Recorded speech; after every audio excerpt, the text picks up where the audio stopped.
Friday shift always started the same way. Daniel Cole pushed through the kitchen swinging doors at 6:45, 15 minutes early because Mr. Laurent noticed lateness, but never acknowledged punctuality. The heat from the line hit him first, then the orchestrated chaos of prep cooks shouting orders in 3 languages. He bypassed the lockers and headed straight for the service station, checking the reservation book, even though he'd memorized the night's layout during his bus ride downtown. 87 covers, 3 private parties, 2 anniversary couples who'd request dim lighting and extra time between courses. Table 12 reserved for 8 o'clock, no name listed, but Daniel knew who'd occupy that corner spot. She came twice a week with the reliability of sunrise, always alone, always efficient in her solitude. The dining room gleamed under crystal chandeliers that cost more than Daniel earned in 6 months. White tablecloths stretched across 40 tables arranged with geometric precision. Floor-to-ceiling windows framed the downtown skyline glass towers reflecting the dying sun in shades of copper and gold. Lumiere occupied prime real estate in a city that measured worth in square footage and proximity to power. The restaurant didn't advertise. It didn't need to. People who mattered knew it existed, and people who didn't couldn't afford the entry fee disguised as a menu. Daniel straightened his black vest and checked his reflection in one of the mirrors near the bar. 35, but looking older when exhaustion settled into the creases around his eyes. The beard helped obscure the face he used to see in his bathroom mirror 3 years ago, back when he kept his jaw clean and his hair military short, back when he wore a badge instead of an apron. He'd put on weight since then, mostly in his shoulders and chest, the kind that came from lifting his daughter and carrying groceries up 3 flights of stairs instead of maintaining the fitness standards required for patrol duty. Sarah arrived at 6:52, always cutting it close, but never quite late enough to warrant reprimand. She tied her apron with practiced efficiency and caught his eye. "Everything good?" Daniel nodded. "Standard Friday. You take sections 1 and 2, I'll cover 3 and 4. She glanced at the reservation book. "You got 12 again. Every Friday and Tuesday, like clockwork. Must be nice having a regular. Mine just complain about portions." The first guests arrived at 7 sharp, a couple in their 60s anniversary celebrators based on the way the woman touched her husband's arm with the tenderness of long familiarity. Daniel showed them to table 7, recited the evening specials with the enthusiasm Laurent demanded, and left them to study menus they'd probably memorized from previous visits. The rhythm established itself quickly after that. Seat guests, bring water, explain specials, take orders, deliver food, clear plates, repeat. The work required enough attention to keep his mind occupied, but not enough to silence the thoughts that crept in during quieter moments. Lily's text had come at 3:30, right as Daniel finished his afternoon routine of laundry and grocery shopping. "Dad, Mrs. Patterson says we're having mac and cheese for dinner, but I wanted to know if we could have pancakes tomorrow morning." The message included 3 pancake emojis and a heart. He'd responded immediately because 7-year-olds measured love in response time. "Absolutely." "Blueberry or chocolate chip?" Her answer came before he'd even set the phone down. "Both extra syrup." That exchange lived in his pocket, now a reminder of why he endured Mr. Laurent's passive-aggressive management style and the peculiar humiliation of serving people who looked through him like sentient furniture. Lily needed stability. She needed a father who came home every night, who could afford her school supplies and the occasional trip to the movies. She needed someone reliable, even if that someone had given up on being remarkable. The police academy had promised him remarkable. 23 years old and convinced he'd found his calling, Daniel had graduated 3rd in his class. High marks in conflict resolution. Top scores in communication and de-escalation techniques. His instructors praised his instinct for reading situations, that indefinable quality that separated decent cops from great ones. They'd fast-tracked him to the Community Intervention Unit after just 2 years on patrol, a specialized team that handled situations where violence hadn't erupted yet but threatened to. For 6 years, he'd been good at it, better than good.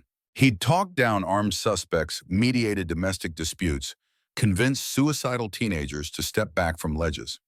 His record showed 43 successful interventions with 0 civilian casualties. The department featured him in recruitment videos. His captain called him a natural. Daniel believed he possessed some innate ability to see past anger and fear to the human being underneath. Then came the house on Maple Street. The memory arrived uninvited, triggered by nothing Daniel could identify. Maybe the way a diner at table 4 had raised his voice at his wife, or maybe just the particular quality of the evening light filtering through Lumiere's windows. Either way, Daniel was suddenly back in that cramped living room with its worn carpet and family photos covering water-stained walls. The call had come in at 9:15 on a Tuesday. Neighbors reported shouting things, breaking a woman screaming for help. Daniel arrived with his partner, Rodriguez, a veteran who'd seen everything twice and trusted nothing. They'd knocked. The husband answered, already calming down, that post-rage exhaustion settling into his features. His knuckles were scraped. A lamp lay shattered on the floor behind him. Daniel had done everything right. He'd separated them, spoken to the wife in the kitchen, while Rodriguez kept the husband in the living room. She'd had a bruise forming on her left cheekbone, defensive marks on her forearms. Standard signs. But when Daniel asked if she wanted to press charges, she'd shaken her head. He gets like this sometimes when he drinks. It's fine. He'll sleep it off. The words triggered every warning in Daniel's training. Classic abuse pattern, victim minimizing. Danger wasn't over. But the husband had cooperated fully. He'd answered questions calmly, agreed to leave for the night, even called his brother to pick him up. No weapons visible, no active threats. The legal threshold for arrest hadn't been met without the wife's cooperation, and Daniel couldn't force her hand. Still, something had screamed wrong in his gut, the way she'd glanced toward the living room every few seconds, the tremor in her hands that had nothing to do with cold. He'd pulled Rodriguez aside. We should stay, post someone outside for the night. Rodriguez had checked his watch. We've got 3 other calls backed up. He's leaving. Brother's on the way. What else you want to do? Daniel had looked at the wife one more time. She'd met his eyes with an expression he couldn't decode. Fear, resignation, desperation masked as acceptance. He'd given her his card, made her promise to call if anything changed, told her about shelters and resources. She'd nodded at everything and said nothing. The husband's brother arrived. They'd watched him leave. Daniel and Rodriguez had cleared the scene and moved on to the next call. 2 hours later, the husband returned. No brother. No cooling off. Just unfinished rage and a woman alone. By the time neighbors called again, she was unconscious on the kitchen floor. 3 broken ribs, fractured jaw, skull fracture. She'd survived barely and pressed charges from her hospital bed. The husband went to prison. The intervention that saved her life came too late to prevent the damage Daniel had promised to stop. He'd replayed that night 1,000 times, searching for what he'd missed. The warning sign he'd overlooked. The question he should have asked. The instinct he'd failed to trust. His captain had reviewed the case and found no procedural violations. Protocol had been followed. Daniel had made a judgment call based on available information. Sometimes situations deteriorated despite best efforts. These things happened, but they hadn't happened on Daniel's watch before. His perfect record shattered like that lamp on the worn carpet. 43 successful interventions meant nothing against 1 failure. He started second-guessing every decision, saw that woman's face in every victim, questioned every instinct that had once felt infallible. 6 months later, he'd submitted his resignation. The captain tried to talk him out of it, but Daniel knew himself well enough to recognize when trust was broken beyond repair. He couldn't trust his judgment, so he had no business making decisions that affected other people's lives. Lily had been 4 then. Her mother, Melissa, had died in childbirth, leaving Daniel to navigate single parenthood while working unpredictable police shifts. His parents lived 3 states away. Melissa's family had never approved of their relationship. He'd cobbled together childcare through a combination of department wives and expensive daycare, always feeling like he was failing his daughter by choosing work over presence. Leaving the force meant leaving steady income and benefits, but it also meant being available. Being there, not missing another school performance or birthday party because some crisis demanded his attention. The transition to civilian life had been harder than he'd anticipated. Turns out society didn't have much use for an ex-cop whose primary skill was talking to angry people. He'd burned through savings while applying for jobs he wasn't qualified for, slowly lowering his standards until he'd found work as a security guard at a shopping mall. The pay barely covered rent. After 8 months of watching teenagers shoplift makeup and breaking up food court arguments, Daniel had answered an ad for Lumiere. The restaurant needed servers willing to work nights and weekends. Experience preferred but not required. He'd lied on the application, inventing a history of restaurant work, betting that Mr. Laurent wouldn't bother checking references for a position that paid $10 an hour plus tips. The bet paid off. 3 years later, Daniel knew the rhythm of Lumiere's dining room better than he'd ever known the streets he'd patrolled. He understood which guests wanted conversation and which preferred invisibility. He memorized preferences, anticipated needs, and collected tips that turned his barely livable wage into something that covered rent, groceries, and Lily's growing list of needs. The work was honest, simple. It required nothing more than showing up on time and executing tasks that came with clear instructions and measurable outcomes. No judgment calls, no lives hanging in the balance. Just water glasses to refill and plates to deliver. The main rush hit at 7:30.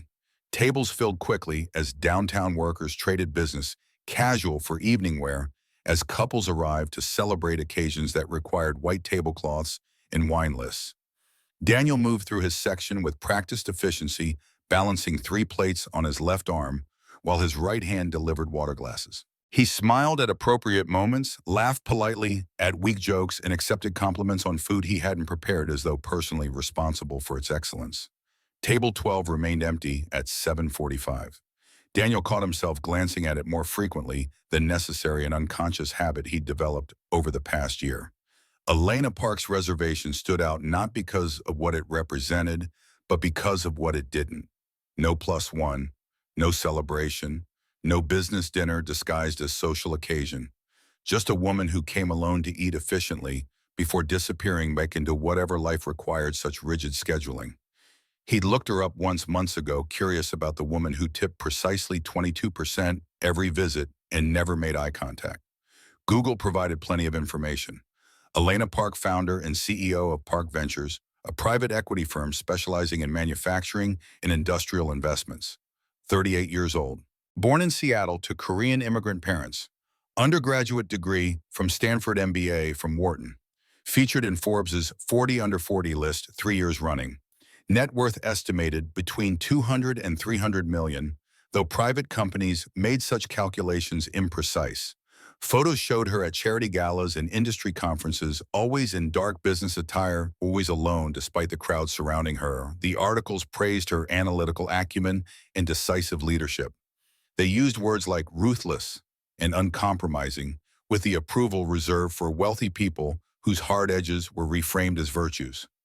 Daniel had closed the browser, feeling oddly intrusive, as though researching a regular customer crossed some unspoken boundary. Elena Park, the billionaire CEO, existed in newspapers and financial reports. Elena Park, the diner who ordered sparkling water and declined dessert, remained a mystery Daniel had no right to solve. At 7:58, the hostess led her to table 12. Daniel watched from the service station, timing his approach. Elena wore her usual uniform dark suit, probably designer, based on the way it fit hair pulled into a tight bun that emphasized the sharp angles of her face. She moved with the economy of someone who'd calculated the most efficient route between points and saw no reason to deviate. The hostess pulled out her chair. Elena sat without acknowledging the gesture, already reaching for her phone. Daniel gave her 90 seconds, the interval she seemed to prefer between sitting and being approached. He picked up a bottle of San Pellegrino, the brand she always ordered, and crossed to her table. The bottle made a soft sound against the tablecloth as he set it down. Elena glanced up briefly, her eyes meeting his for perhaps half a second before returning to her screen. "Good evening. I'll be taking care of you tonight." She nodded, a minimal movement that somehow conveyed both acknowledgement and dismissal. Daniel appreciated the efficiency.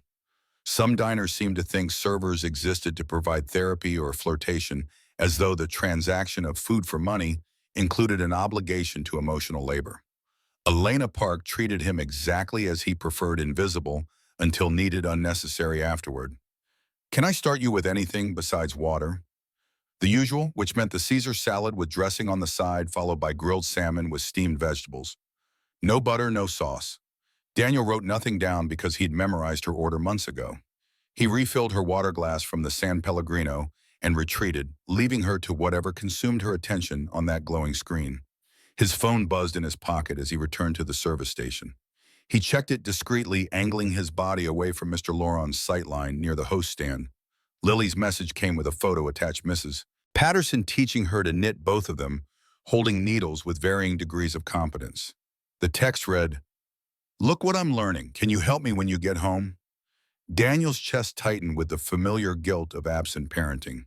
He typed quickly, "That's amazing. I'll try, but Mrs. P is probably better at it than me. Love you so much." Her response arrived before he could pocket the phone. "Love you, ma, come home soon." 3 exclamation marks. Lily deployed them like punctuation enthusiasm requiring maximum emphasis. Daniel slipped the phone away and picked up the salad that had appeared under the heat lamp. Elena's order already prepared because the kitchen staff also knew her routine. He delivered it with minimal interruption, placed it on her right side as she preferred, confirmed she needed nothing else, and withdrew. The evening settled into its expected rhythm. Tables 2 through 8 required standard service, attentive but unobtrusive, friendly but professional. A business dinner at table 5 wanted separate checks. The anniversary couple at 7 requested recommendations for dessert. A first date at table 3 needed help decoding the wine list. Daniel provided each table with exactly what they required, his mind operating on autopilot while his attention drifted to the parts of his life that actually mattered. Tomorrow was Saturday, his day off, which meant sleeping until 8 instead of 6. Pancakes with Lily. Maybe the park if weather held. The forecast promised mild temperatures and clear skies, the kind of autumn day that made the city almost tolerable. He could push Lily on the swings while other parents sat on benches scrolling through phones, all of them pretending their children's work joy didn't terrify them with its fragility. 7-year-olds believed in permanence. They hadn't learned yet that everything good eventually disappeared. Melissa had believed in permanence, right up until complications during delivery had cascaded into catastrophe, right up until doctors had given him impossible choices between 2 lives he'd wanted to protect. He'd chosen Lily because that's what Melissa would have wanted, and spent every day since wondering if that choice made him a good husband or a coward who'd let his wife die to avoid the impossibility of raising a child alone. Either way, Lily existed because Melissa didn't, and that equation felt wrong, no matter how Daniel tried to balance it. The front door opened at 8:17, off schedule enough to pull Daniel's attention from his circular thoughts. 4 men entered Lumiere with the wrong energy. Their clothes were wrong: work jeans and scuffed boots, canvas jackets showing wear. Their posture was wrong: shoulders, tight jaws set, eyes scanning the dining room with focused intensity. Their movement was wrong. Not the uncertain shuffle of people unsure if they could afford the entry fee, but the purposeful stride of men who'd come for a specific reason that had nothing to do with dinner. The hostess approached with her practiced smile, menus in hand, already beginning the script about availability and wait times. The men ignored her. Their eyes swept past artfully arranged tables and well-dressed diners, searching until the tallest one, graying hair and a jaw that looked like it had been carved from granite, locked onto something in the far corner. Daniel followed his sightline. Table 12. Elena Park still focused on her screen, completely unaware of the attention she'd drawn. The tall man's expression shifted. Something cold and hard settled into his features, the look of someone who'd found what they'd been seeking and didn't like what came next. His 3 companions noticed the change. They followed his gaze. The 4 of them stood in the entrance energy building, like pressure before an explosion. Daniel's body responded before his conscious mind caught up. His heart rate climbed. Adrenaline sharpened his senses. The familiar hyper-awareness flooded back, that police instinct he'd tried to bury under 3 years of routine. This wasn't 4 diners looking for a table. This was something else, something dangerous. He set down the wine bottle he'd been holding and moved closer, using the excuse of checking on nearby tables. The 4 men finally acknowledged the hostess, but their attention remained divided. They pointed toward a table near Elena's section. Not the best seats, not even close, but positioned with a direct sightline to table 12. The hostess led them across the dining room. Their boots made heavy sounds against the polished floor, drawing glances from other guests.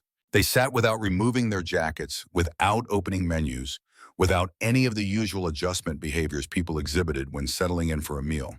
They just sat, 3 of them facing Elena's direction, the 4th twisted in his chair to maintain visual contact.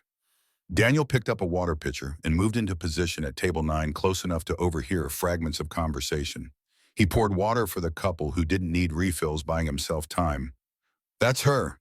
The tall one's voice carried an edge that had nothing to do with volume. His companions leaned in attention, focused. You absolutely sure? This one younger with the nervous energy of someone running on fear and anger in equal measure.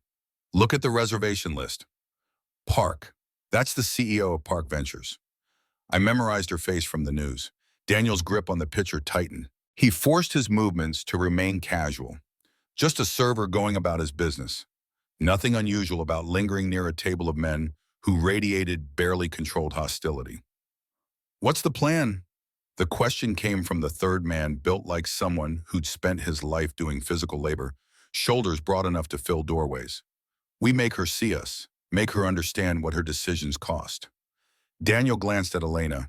She remained focused on her screen tablet, propped against the small vase of orchids that marked every table at Lumiere.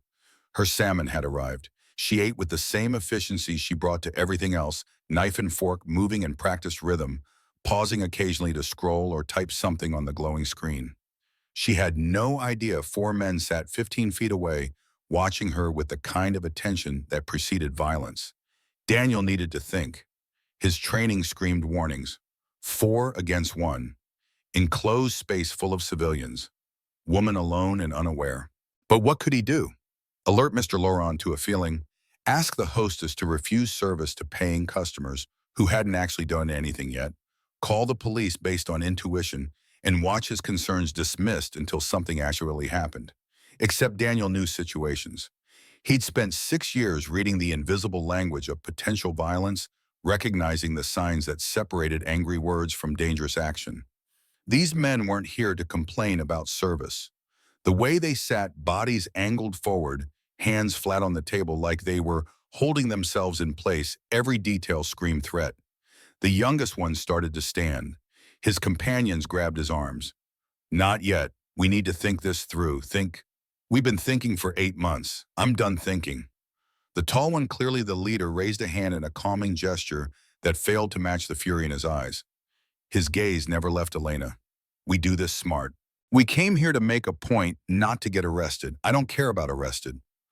I care about making her understand. Daniel moved away from table 9, mind racing through options. He could approach the 4 men directly, insert himself into their conversation, but that would likely accelerate whatever they'd planned. He could warn Elena, but that might provoke an immediate confrontation. He could find Mr. Laurent, but the manager's concern would be for the restaurant's reputation, not for preventing potential violence. The reality Daniel had been avoiding for 3 years crashed back with uncomfortable clarity. He was the only person in this room with the training to recognize what was about to happen. The only one who'd seen this particular pattern before. The only one who might be able to stop it. Assuming he trusted his judgment. Assuming he hadn't lost whatever instinct had once made him good at this. Assuming he wasn't about to make another catastrophic mistake. Sarah caught his eye from across the dining room. She'd noticed his tension, the way he'd positioned himself between the 4 men and Elena's table. She raised her eyebrows in silent question. Daniel shook his head slightly, not yet. She frowned but returned to her section. The tall man leaned forward, speaking to his companions in a voice Daniel had to strain to hear. We let her finish her meal. Then we approach her outside. No scene here. No witnesses. Just us and her in a conversation she can't walk away from. The others nodded agreement, settling into grim determination. The youngest one's leg bounced under the table, nervous energy, seeking release. The built one cracked his knuckles, unconscious preparation for potential conflict. The fourth lean with weathered hands simply stared at Elena with an expression Daniel couldn't quite read. Not rage like his companions, something deeper. Something that looked like profound betrayal. Daniel returned to the service station and pulled out his phone, angling away from Mr. Laurent's position. He pulled up the browser and searched quickly, Park Ventures Plug Morrison. Results populated immediately, news articles from 8 months prior. His eyes scanned headlines. Park Ventures withdraws investment from Morrison Manufacturing.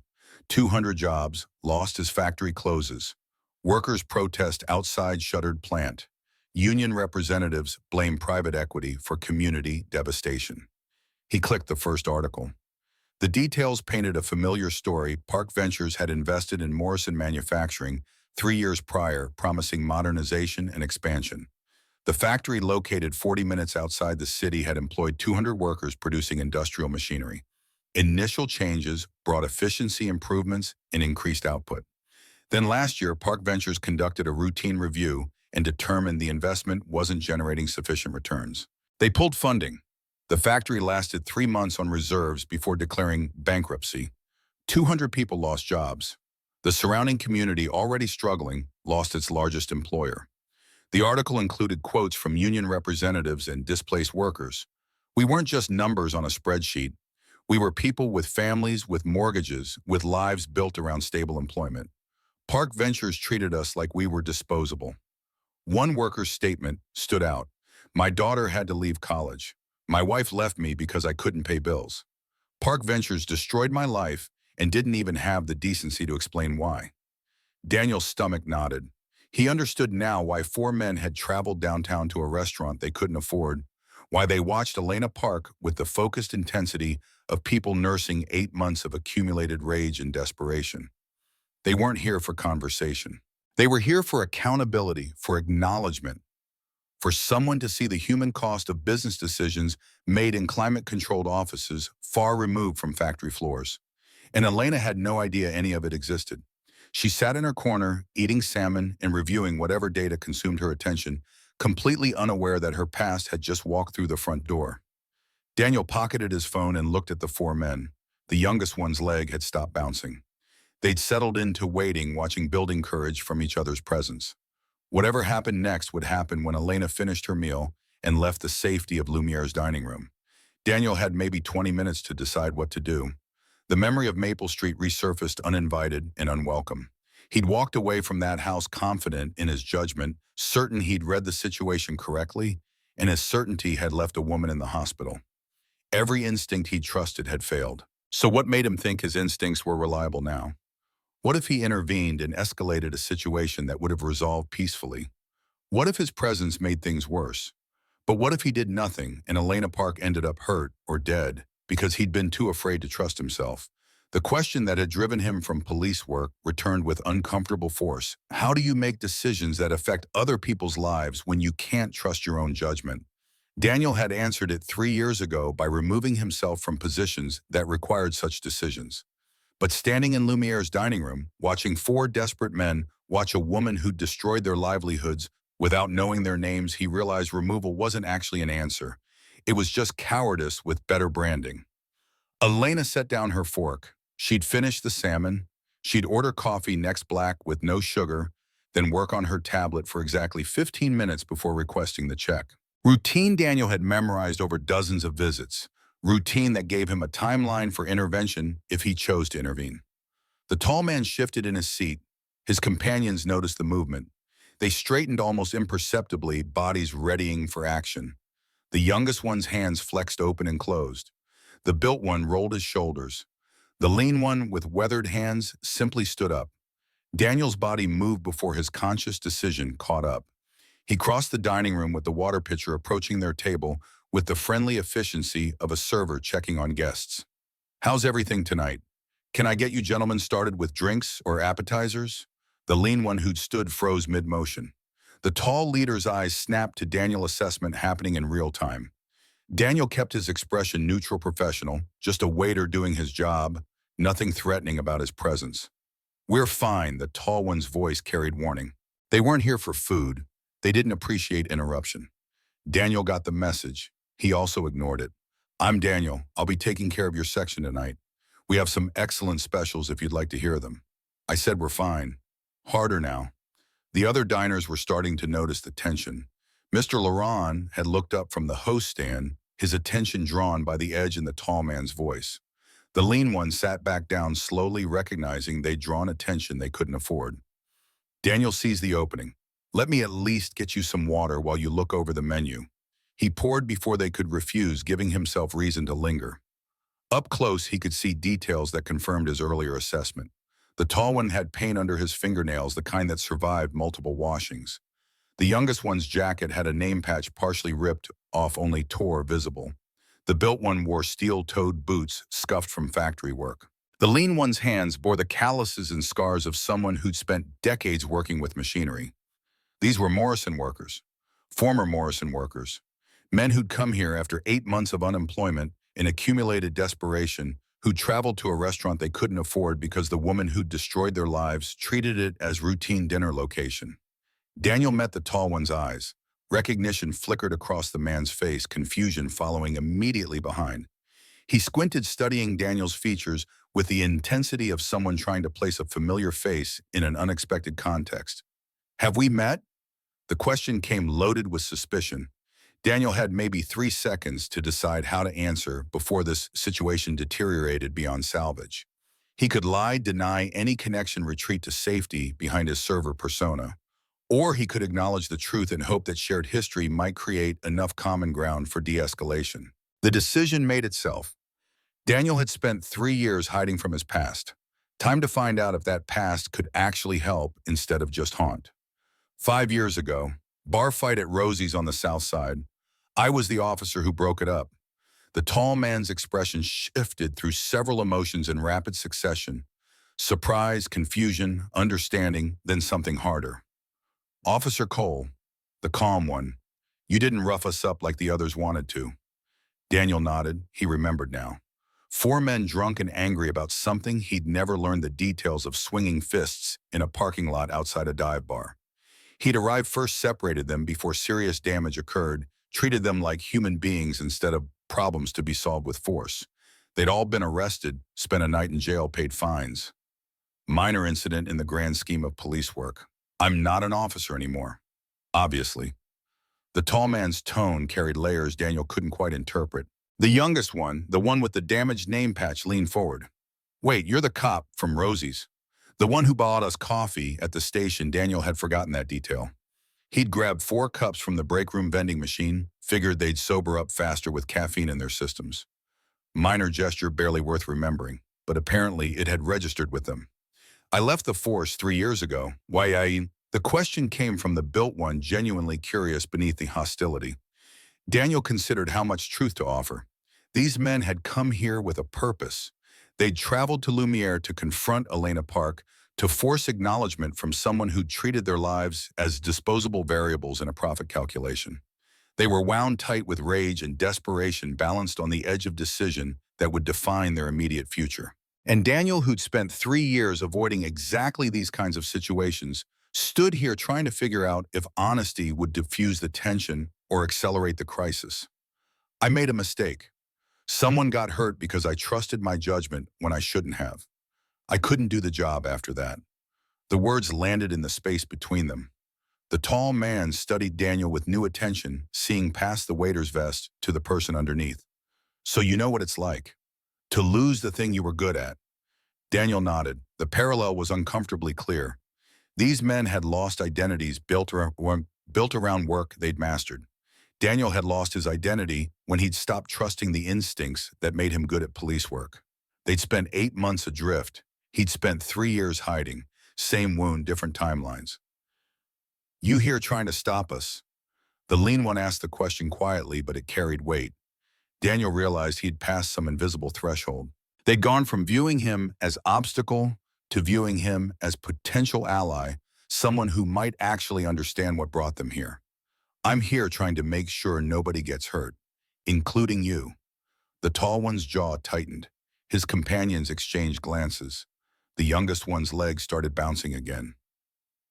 "You know who's sitting over there?" He tilted his head toward Elena's table without breaking eye contact with Daniel. "I know, I looked it up. Park Ventures Morrison Manufacturing. 200 jobs. Then you know why we're here. I know you're angry. I know you have every right to be. But whatever you're planning won't fix anything." The youngest one stood abruptly. His chair scraped loudly against the floor. Other diners looked over. Mr. Laurent started moving from the host stand. "You don't know what we're planning. You don't know anything about us." Daniel kept his voice calm, drawing on skills he'd tried to forget. The youngest one was the weak link, the most volatile, the one most likely to push the situation past the point of peaceful resolution. He needed de-escalation fast. "You're right, I don't know your situation, But I know doing something here in front of witnesses in a public place that ends with you in handcuffs, or worse. And then what happens to your families? Your kids, the people depending on you but don't have a family anymore. My wife left, took my son, because I couldn't provide, because I couldn't be the man she married. The words came out raw pain and humiliation mixing with rage. The youngest one's hands were shaking. Daniel recognized the signs, adrenaline fear, desperation, all combining into volatile cocktail that clouded judgment and accelerated poor decisions. Mr. Laurent arrived before Daniel could respond. The manager's expression broadcast disapproval and concern in equal measure. Is there a problem here? The question was directed at Daniel Tone, making clear who'd be blamed if the answer was yes. Just taking their order, Mr. Laurent. These gentlemen seem agitated. Perhaps they'd be more comfortable at another establishment. The tall one stood slowly. His companions followed. They faced Mr. Laurent with the unified hostility of men who'd spent 8 months being dismissed and diminished by people in suits. We have as much right to be here as anyone. Lumiere maintains certain standards. If you're unable to conduct yourselves appropriately, we're conducting ourselves just fine. We sat down. We're looking at menus. That's what people do in restaurants. The built one's voice carried a dangerous edge. Other diners were watching now, dinner conversation abandoned in favor of potential drama. Sarah had moved to Daniel's side, her presence offering backup he hadn't requested, but appreciated. Elena Park looked up from her tablet. For the first time since Daniel had started serving her, genuine attention crossed her features. She registered the confrontation, assessed the situation with the analytical focus she probably brought to business decisions, then made a choice Daniel didn't expect. She stood. She walked toward their table. She inserted herself directly into the conflict with the confident stride of someone accustomed to commanding rooms. Is there a problem? Her voice carried authority that made Mr. Laurent sound petulant by comparison. The four men turned to face her, recognition and fury transforming their expressions. The tall one's carefully constructed control shattered. His voice came out loud enough to silence the entire dining room. You're the problem. You're Elena Park, CEO of Park Ventures. You destroyed Morrison Manufacturing. You destroyed our lives, and now you're standing here asking if there's a problem. Board 6247. Elena didn't step back, didn't flinch. Whatever had built her into someone who commanded hundreds of millions of dollars included immunity to intimidation. She met the tall one's fury with eerie calm. Morrison Manufacturing was a business decision. The investment wasn't generating adequate returns. Business decision. The youngest one's voice cracked. My wife left me because I couldn't pay the mortgage. My son asks why daddy doesn't go to work anymore. You call that a business decision? I call it economic reality. The factory was losing money. My daughter had to drop out of college. The built one took a step forward. She works at a grocery store now, 19 years old, stocking shelves instead of studying engineering. Tell her about economic reality. Daniel moved between them, muscle memory overriding conscious thought. He positioned his body as a barrier, hands raised in a calming gesture that came from 6 years of similar situations. His voice dropped into the register he'd used for a crisis intervention firm, but not aggressive, clear but not demanding. Everyone stepped back. Right now, the command carried enough authority that both sides paused. Elena looked at Daniel with an expression that mixed surprise and calculation. The four men held position, but stopped advancing. Mr. Laurent opened his mouth to object, caught something in Daniel's posture, and stayed silent. This conversation isn't happening here. Not in front of these people. Not like this. Says who? The youngest one's fury hadn't diminished. Some waiter who used to be a cop. What authority do you have? The authority of someone who's seen this exact situation end badly. You came here for a reason. Fine, but you're going to do it the right way or not at all? The tall one studied Daniel with renewed intensity. Something shifted in his expression. Calculation replacing immediate rage. What's the right way? Not here. Not with witnesses who'll call police the second you raise your voices again. You want to talk to Ms. Park? I'll make that happen, but on terms that don't end with anyone arrested or hurt. The lean one with weathered hands spoke for the first time since they'd sat down. Why would you help us? You work for people like her. I work for tips. Right now, I'm trying to stop something everyone here will regret. Daniel turned to Elena. She stood with her arms crossed, body language, broadcasting defiance, even as her eyes showed the first hints of uncertainty. You came here twice a week for a year. I've served you probably 60 times. I've never asked you for anything. I'm asking now, give these men 20 minutes. Hear what they have to say. If you still want them arrested after that, I won't stop you. Elena's gaze moved from Daniel to the four men, then to Mr. Laurent, then to the dining room full of patrons who'd abandoned all pretense of not watching. She was calculating angles, assessing risks, running whatever internal cost-benefit analysis governed her decision-making. When she spoke, her voice had shifted from defensive to controlled. 20 minutes. But not here. We have a service patio out back. Daniel gestured toward the rear of the restaurant.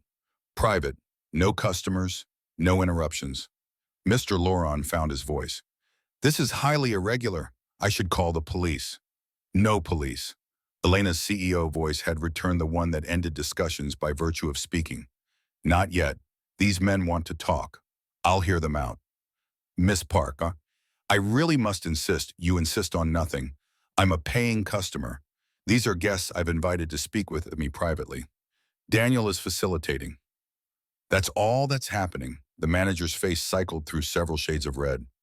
He looked at Daniel with an expression promising future consequences, then retreated to the host stand with wounded dignity. Daniel led them through the dining room, past tables where conversations had stopped entirely, past servers who watched with open curiosity. Sarah caught his eye. She mouthed, "Be careful." He nodded once, acknowledging concern he probably should have felt more acutely. The service patio lived up to its utilitarian name. Concrete floor, brick walls, metal furniture that looked like rejects from the dining room's original setup. String lights hung overhead, half burned out, casting uneven illumination. The space smelled like grease from kitchen exhaust and whatever cigarettes the line cooks smoked between rushes. Not romantic, not comfortable, but private. The four men filed out first, then Elena, then Daniel. The door closed behind them, muffling the ambient restaurant noise. Out here, city sounds took over, distant traffic sirens, blocks away the mechanical hum of air conditioning units. Daniel pulled out one of the metal chairs. The gesture was practical, meant to establish the patio as meeting space rather than confrontation zone. Nobody sat. The tall one turned to face Daniel directly. You said you'd make this happen. It's happening. Now what? Now everyone takes a breath. You came here with something to say to Ms. Park. Say it. But say it in a way she can actually hear instead of just getting defensive. The youngest one laughed bitterly. Why should we care if she gets defensive? Because if she shuts down, you waste your only chance. You want her to understand what her decision cost. Make her see you as people, not problems. Yelling just confirms whatever assumptions she walked in with. Elena's expression hadn't softened, but she'd stopped radiating quite so much hostility. She stood with her back to the brick wall, arms still crossed, waiting. The tall one seemed to reach some internal decision. He pulled out a chair and sat heavily. The motion broke the standoff. His companions followed, choosing seats that formed a loose semicircle. Elena remained standing. Daniel positioned himself near the door, close enough to intervene if necessary, but far enough to avoid appearing as obvious mediator. You want to understand? The tall one looked at Elena with exhaustion, replacing fury. Fine. Let me introduce us properly. I'm Marcus Reed. I worked at Morrison Manufacturing for 15 years. Foreman on the second shift. When Park Ventures invested, I thought we'd been saved. Thought the factory would be around for my kids to work at if they wanted. He gestured to his companions. They introduced themselves with the weary resignation of people telling stories they'd repeated too many times. Jimmy Torres, 12 years. I was a welder. Did specialty work, custom pieces that required precision. I was proud of that. My wife was proud of me. Past tense. Carlos Mendez, 20 years. Maintained the machines. Fixed them when they broke down. Kept production running even when equipment should have been replaced years ago. Ray Sullivan, the lean one with weathered hands, spoke quietly. Ran third shift. 52 people under my supervision. They trusted me to keep them informed, to fight for them when management made decisions. I let them down. Elena's arms loosened slightly, dropping from full defensive posture to something marginally less rigid. When she spoke, her voice had lost some of its sharp edge. I remember the Morrison file. We invested 3 years ago. Initial improvements looked promising. Then market conditions shifted. Demand for industrial machinery dropped. The factory couldn't adapt fast enough. We pulled funding when it became clear the investment wouldn't generate sufficient return. Sufficient return. Marcus's voice dripped with contempt. We weren't generating sufficient return, so you threw us away. That's business. When investments fail, you cut losses. Jimmy stood abruptly. Chair scraped against concrete. Investments fail, not people. We didn't fail. We showed up every day, did our jobs, met production quotas. We didn't fail. You failed us. The economic model wasn't sustainable. Elena's composure remained intact, but Daniel could see effort behind the control. Staying operational would have meant throwing good money after bad. That's not how private equity works. How does it work? Carlos leaned forward. Explain it to us. Explain how you sit in your office looking at spreadsheets and decide 200 people don't deserve jobs anymore. I don't decide people don't deserve jobs. I decide whether capital allocation makes financial sense. The two things aren't the same. They are to us. Ray's quiet voice somehow carried more weight than his companion's fury. You allocated capital away from Morrison. That decision meant I couldn't pay my mortgage. My wife works 2 jobs now. My son asks why we don't eat dinner together anymore. You tell me those things aren't the same. Elena opened her mouth closed. It opened it again. For the first time since Daniel had known her, uncertainty crossed her features.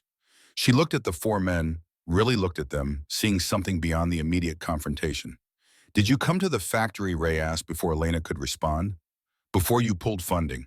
Did you meet the workers, see what you were investing in? I reviewed data, production reports, financial statements, market analyses. Physical visits aren't standard practice. So no. Ray nodded as though Elena had confirmed something he had suspected. You never met us. We were numbers on reports. Abstract variables in your calculation. That's not fair. I can't visit every investment property. I manage too many portfolios. But that's exactly it. Marcus's voice had quieted exhaustion, replacing rage. We're not properties. We're people. And you treated us like we were interchangeable with equipment or raw materials. Just another line item to optimize. The silence that followed felt heavier than the argument. Daniel remained near the door, watching dynamics he'd seen countless times in different contexts. This was the moment where situations either de-escalated or exploded, where people either found common ground or retreated to entrenched positions. Elena broke the silence. When she spoke, her voice carried something Daniel hadn't heard before: hesitation. What happened to you after Morrison closed? Where are you now? Jimmy laughed without humor. I'm nowhere. I fill out applications, get interviews. They see 8 months of unemployment and assume I'm damaged goods. My wife left 3 months ago. Took our son. I see him every other weekend if I can scrape together gas money. My daughter dropped out of college. Carlos's hands were clasped together, knuckles white. Works retail now. She tells me it's temporary, that she'll go back eventually. We both know she won't. Student loans don't pause. Dreams don't wait. Ray said nothing. His expression said everything. Marcus met Elena's eyes. I pretend to go to work. Get up at 5:30, put on my coat, kiss my wife, drive to the library and spend 8 hours applying for jobs I'm not qualified for. Come home, tell her I had a good day. She knows I'm lying. She doesn't say anything. That's what Morrison closing did. Turned me into a liar in my own home. Elena's composure finally cracked. Not much, just a slight drop in her shoulders, a change in her breathing. Daniel recognized the moment when defensive walls started coming down, when people began letting themselves feel what they'd been blocking. I didn't know. The words came out quietly, almost lost in the ambient city noise. That doesn't make it better. But it's true. I sit in meetings, review reports, make decisions based on data that seems logical on paper. I don't think about people behind the numbers because if I did, I'd never be able to make hard choices. That's supposed to make it better. Marcus's voice rose again. You admit you deliberately ignore the human cost so you can sleep at night. No. It's supposed to be honest. Elena met his anger without retreating. I'm trying to tell you the truth instead of hiding behind corporate language. The truth is I make decisions that affect lives I never see. I tell myself that's necessary for the work I do. And maybe it is. But sitting here listening to you, I'm wondering if necessary and right are actually the same thing. Daniel's phone buzzed. He ignored it, and this conversation had reached a crucial point. Whatever happened in the next few minutes would determine whether four desperate men and one billionaire CEO walked away with understanding or deeper resentment. The door from the restaurant opened. Mr. Laurent stepped out, his expression mixing concern and irritation. Daniel, you're needed on the floor. We have customers waiting. I'm handling something. You're handling something that should be handled by security or police, not by our staff. Mr. Laurent's attention shifted to Elena. Miss Park, with all due respect, this situation is beyond irregular. I really must insist you insist on nothing. Elena's CEO voice had returned, but with a different quality, less sharp, more certain. These men are sharing their experiences with me. Daniel is making sure that conversation stays productive. You'll give us the time we need, or I'll find a restaurant with management that understands discretion. The threat landed. Mr. Laurent's face cycled through emotions before settling on grudging acceptance. He retreated inside with one final disapproving look at Daniel.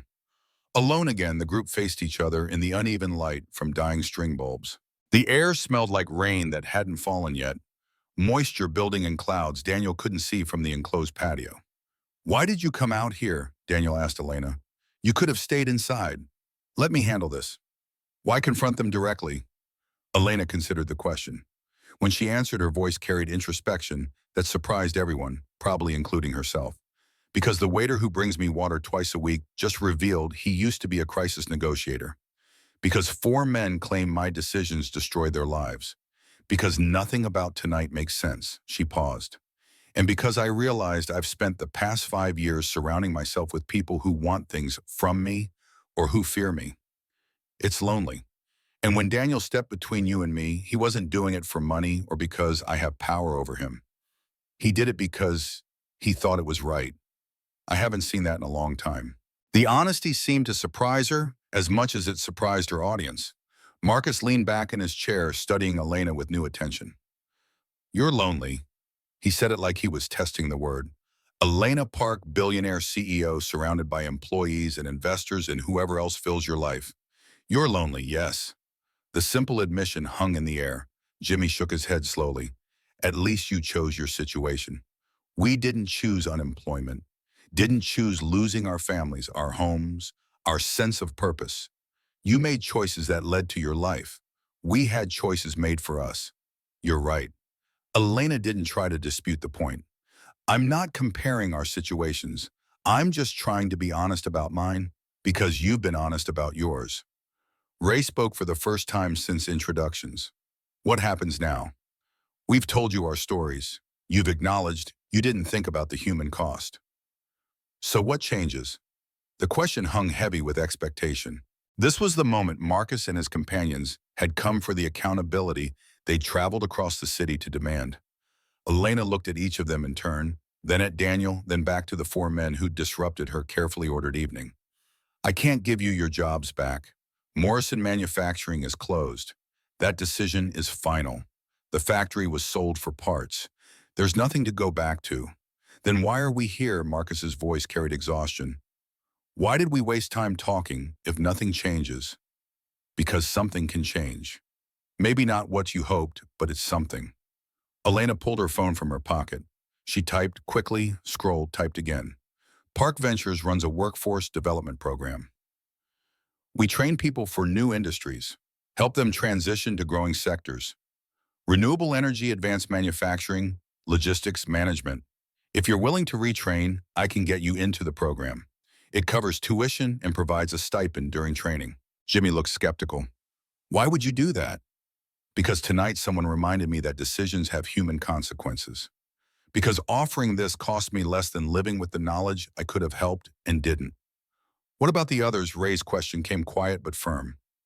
The 52 people from my shift, the 150 more from other shifts. Can they join too? Elena met his eyes. Yes, all of them. I'll make the program available to everyone who worked at Morrison. In writing, Marcus pressed. Because I'm not trusting verbal promises from someone who pulls investments without warning. In writing, you'll have formal offers by Monday, with my signature. Elena's voice carried conviction. This isn't charity, it's recognition that I made a decision without considering all its implications. This is me trying to do better. The four men exchanged glances.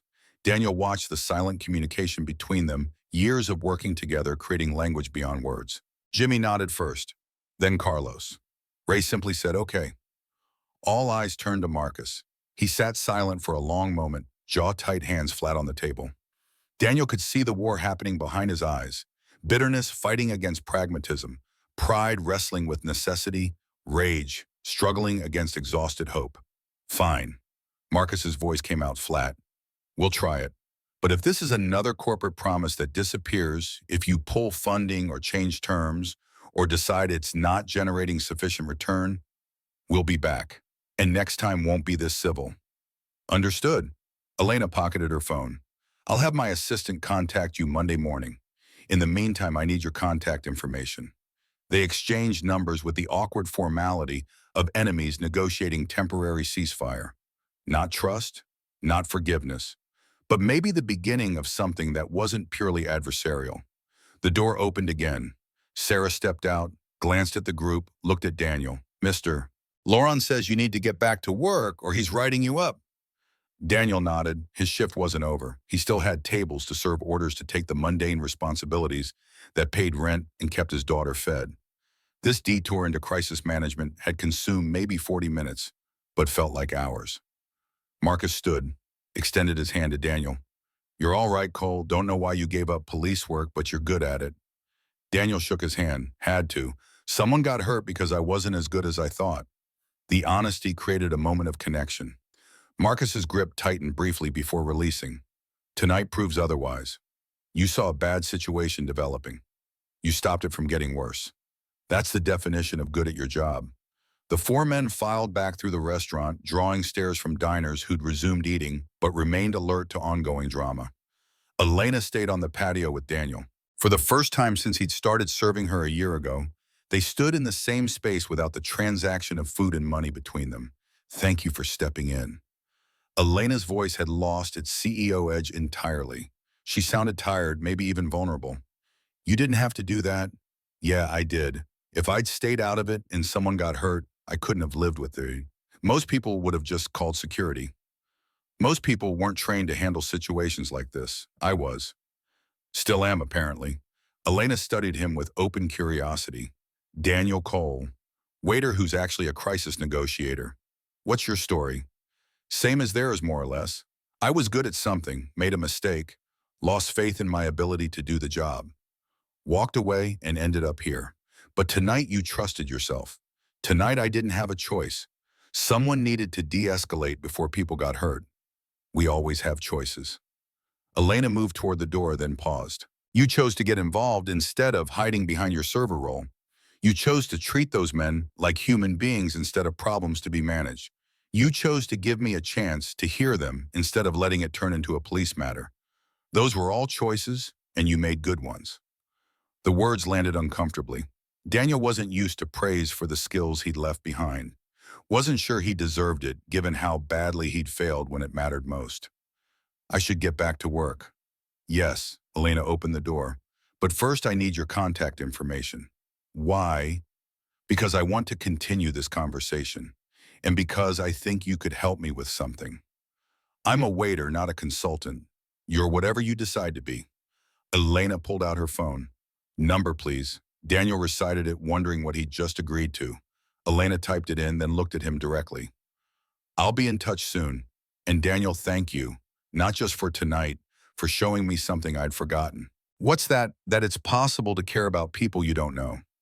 That maybe the real failure isn't making mistakes. Maybe it's stopping trying altogether because you're afraid of making more. She went inside before he could respond.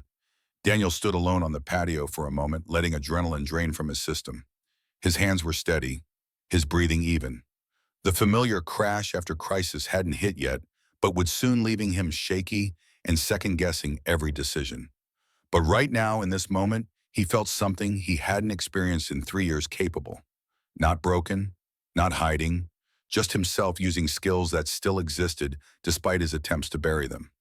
Sarah met him at the service station. Her expression mixed concern and curiosity. What the hell was that about? Four guys came to confront Elena Park about something that happened 8 months ago. I stopped it from turning into a police situation. Just like that, you stopped it. More or less. Daniel, that was intense. I've never seen you like that. You turned into someone else. Your whole voice changed. Your body language. Everything. I used to do that for a living. Before this. Apparently you were good at it. The compliment felt strange coming from Sarah, who'd worked with him for 2 years and only knew him as Quiet Daniel, who picked up extra shifts and never caused problems. She'd never seen the police officer version of him, the person who'd walked into volatile situations with confidence that seemed justified right up until it wasn't. I'm going to finish my shift. Tables 5 and 8 probably need their checks. Right? Normal service. As if the last 40 minutes didn't happen. Exactly as if that didn't happen. Daniel returned to his section to the familiar rhythm of restaurant work that required attention without demanding judgment. He brought checks, cleared plates, refreshed drinks, executed tasks with measurable outcomes and predictable results. The work didn't heal anything, didn't resolve the questions Elena's words had planted, didn't erase the memory of Maple Street or guarantee he'd never make another catastrophic mistake. But it was honest work, simple work. And right now, having just navigated a crisis without anyone getting hurt, simple felt like enough. Elena's table sat empty, her meal abandoned mid-course. Daniel cleared it, noting the generous tip she'd left despite interrupted dinner. Cash as always with no note or explanation. Just money that said thank you in the language she understood best. His phone buzzed at 10:30. Text from unknown number. This is Elena Park. Mr. Laurent gave me your contact. I'd like to speak with you when you have time. No pressure, but I have a proposition that might interest you. Daniel stared at the message. Part of him wanted to ignore it to maintain the boundary between his day job and the skills he'd left behind. But another part, the part that had felt capable for the first time in 3 years, was curious. He typed back, I'm free tomorrow afternoon if that works. Response came immediately, 2 p.m. I'll send you the address. Daniel pocketed his phone and finished his shift. At 11:15, he clocked out split tips with Sarah and headed for the parking garage. His feet ached. His back hurt. The familiar exhaustion of a Friday night shift settled into his bones, but his mind felt clearer than it had in months. The drive home took him through empty streets, past closed businesses, and sleeping neighborhoods. The city looked different at night, less threatening, more complicated. 3 years ago, he'd patrolled these streets in uniform, carrying authority and responsibility he'd proven unworthy of. Tonight, he'd navigated a crisis in waiter's clothing, using the same skills that had once defined him. Maybe Elena was right. Maybe the real failure wasn't making mistakes. Maybe it was letting those mistakes define you so completely that you stopped trying altogether. Or maybe that was just exhaustion talking his guard down after adrenaline crash, making him vulnerable to hope he couldn't afford. Mrs. Patterson was asleep on his couch when he arrived home, Korean drama playing softly on the television. He touched her shoulder gently. She woke immediately, alert despite the hour. How was Lily? Perfect, as always. Homework done, dinner eaten, bed by 8:30. Mrs. Patterson gathered her things. How was your night? Complicated. But okay, complicated can be good sometimes. Means things are changing. Maybe.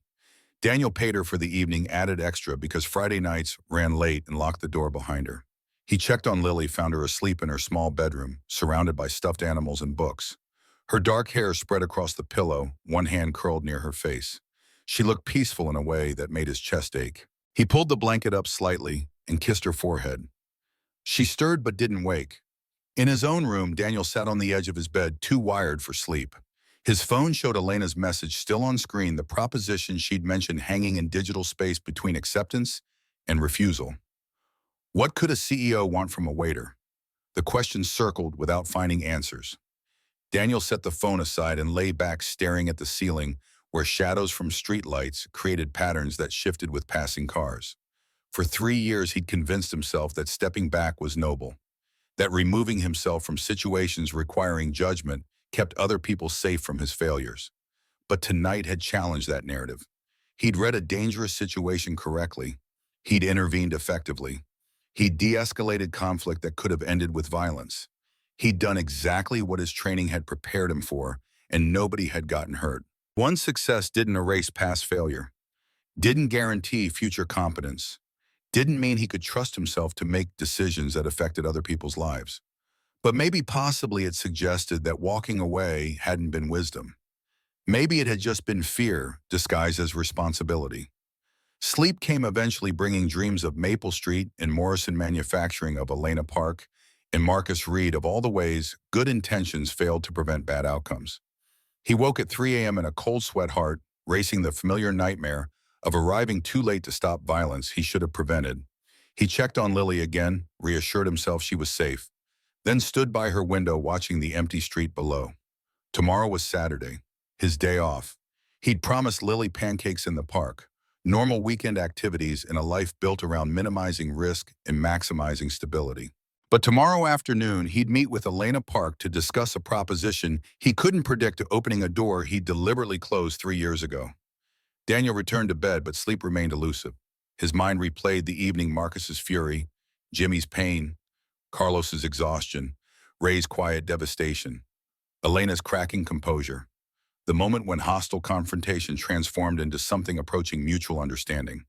The satisfaction of seeing people hear each other instead of just yelling past each other's defenses. He'd forgotten how good it felt to use skills that mattered, how fulfilling it could be to stand between conflict and catastrophe, how meaningful work felt when it involved more than just executing tasks with predictable outcomes. Dangerous thoughts, thoughts that led to hoping for things he'd deliberately put aside, thoughts that made him vulnerable to disappointment when reality inevitably fell short of possibility. But lying in the dark, exhausted and wired simultaneously, Daniel couldn't quite suppress the hope that maybe Elena Park's proposition would offer something more than just another way to avoid challenging himself.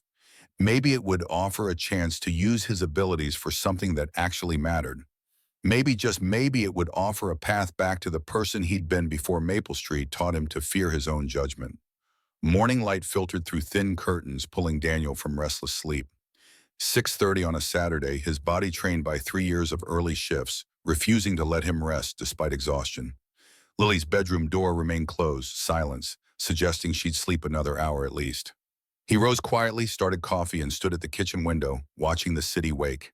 His phone sat on the counter where he'd left it, Elena's message still glowing in his recent text. 2 p.m., an address in the financial district. A proposition that had kept him awake past for imagination, filling the void where information should have been. The coffee maker gurgled. Daniel poured a cup and sat at the small kitchen table, the same table where he'd eaten breakfast alone for 3 years, where Lily did homework, while he reviewed bills he could barely afford to pay. The apartment was small enough that he could see every room from this chair: living room with its second-hand couch, bathroom with its dripping faucet. He kept meaning to fix Lily's room with its door decorated in crayon drawings of families that always included 3 people. She drew what she wanted, not what she had. Daniel understood the impulse. His phone buzzed. Text from Marcus Reed, sent at 6:15, like a man who'd stopped sleeping normal hours. Got an email from Park Ventures. Assistant wants to schedule intake meeting Monday. This real, or are we getting played? Daniel typed back, "It's real. Elena doesn't make promises she won't keep." The response came immediately. "You trust her?" The question deserved more consideration than a text message allowed. Did he trust Elena Park, woman he'd served water to for a year without ever learning her favorite color, or where she grew up, or whether she had family who gave a damn about her? Woman who'd made business decisions that destroyed lives without visiting the factory where those lives unfolded. Woman who'd stood on that patio last night and admitted loneliness with the raw honesty of someone unaccustomed to vulnerability. I trust she means what she said. Whether she follows through depends on factors neither of us control. Marcus, good enough. Thanks for last night. You saved us from doing something stupid. Daniel set the phone down. Saved them, maybe. But what had he saved himself from? Another 3 years of hiding.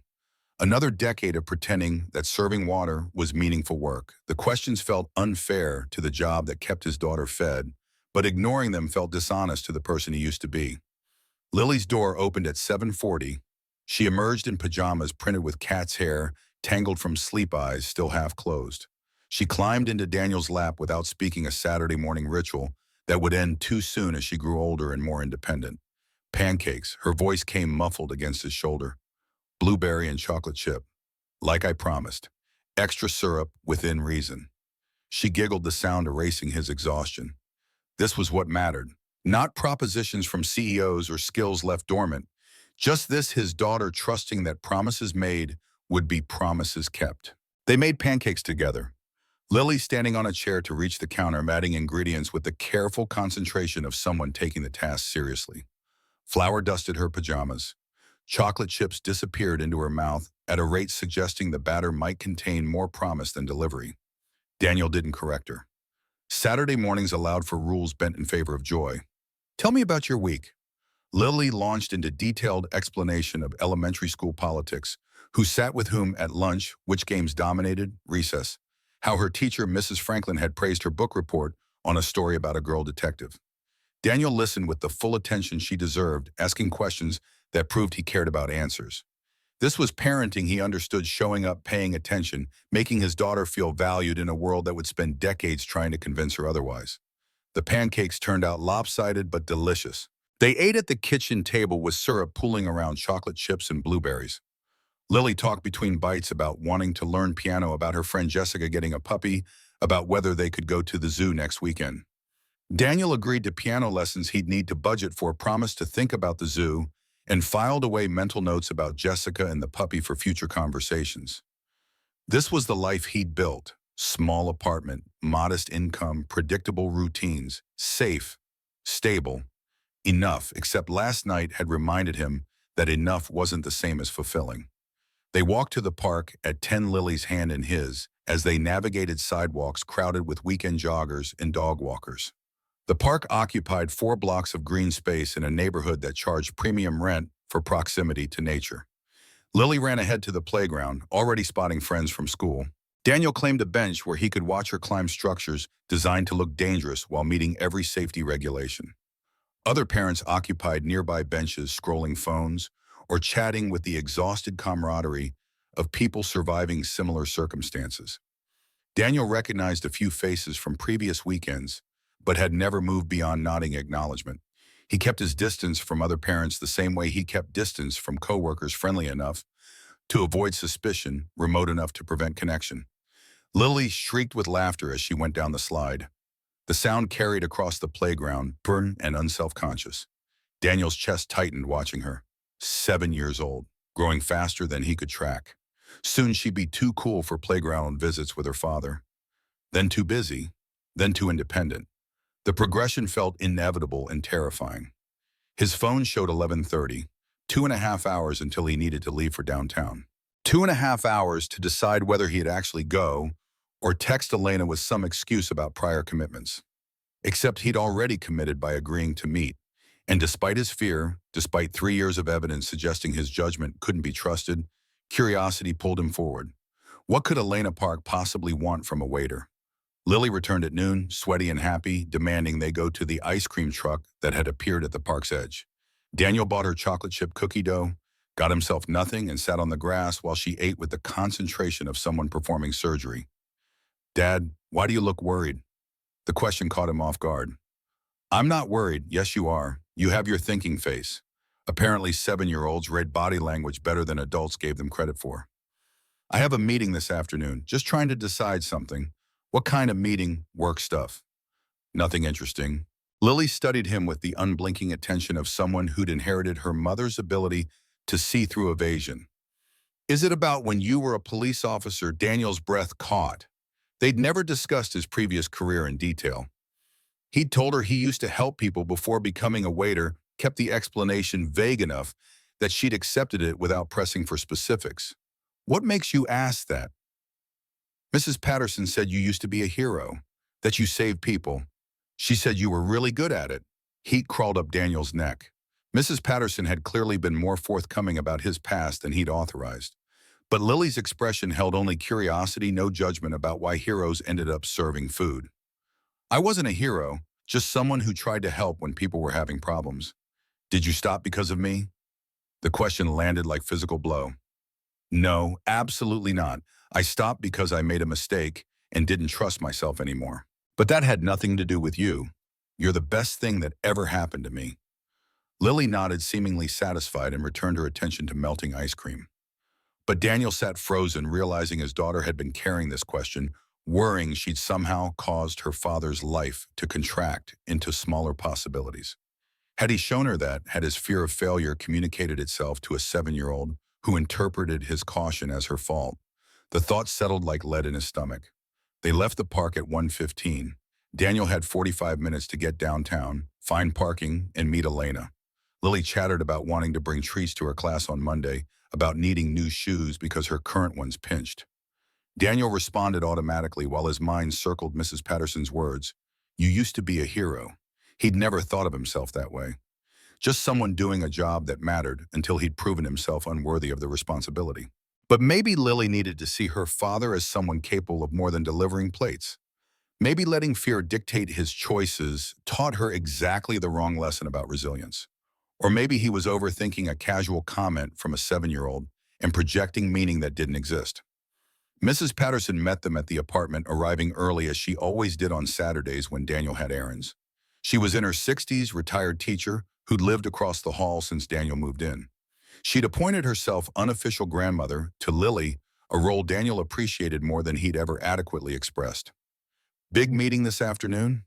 Her tone suggested she knew more than her words revealed. Just someone who wants to discuss a job opportunity.